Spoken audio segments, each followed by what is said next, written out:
കുറച്ച് ദിവസങ്ങളായിട്ട് കിച്ചുവിനെക്കുറിച്ചും അതോടെ തന്നെ രേണുവിനെക്കുറിച്ചുള്ള സംസാരമാണ് സോഷ്യൽ മീഡിയ മുഴുവനും ഏറ്റവും കൂടുതൽ ചർച്ചയായിക്കൊണ്ടേ ഇരിക്കുന്നത്. അതിന് മറുപടി എന്നുള്ള രീതിയിലുണ്ടെങ്കിൽ ലേറ്റസ്റ്റ് ആയിട്ടുണ്ടെങ്കിൽ രേണു ഒരു വീഡിയോ ഇട്ടിട്ടുണ്ടായിരുന്നു. അതിനകത്ത് പറഞ്ഞൊരു കാര്യം എന്ന് പറഞ്ഞാൽ അവനെ ഉണ്ടെങ്കിൽ എൻ്റെ സ്വന്തം മോനെ പോലെ തന്നെയാണ് ഞാൻ വളർത്തിയിട്ടുള്ളത്. അവന് ചെയ്യാൻ കഴിയുന്ന എല്ലാ കാര്യങ്ങളും ഞാൻ ചെയ്തിട്ടുണ്ട്.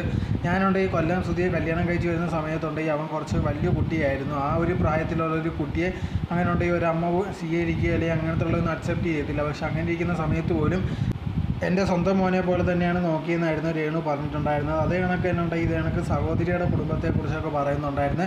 ഇതേ കണക്ക് കൊല്ലം സുധി ഉള്ള സമയം തൊട്ടേ ഇതേ കണക്ക് അവരെല്ലാം ഒരുമിച്ചാണ് താമസിച്ചത്. പിന്നെ ഒരു കുടുംബം എന്ന് പറയുമ്പോഴത്തേക്ക് അങ്ങോട്ടും ഇങ്ങോട്ടും സഹായിക്കുന്നത് നോർമലായിട്ടുള്ളൊരു കാര്യമാണ്.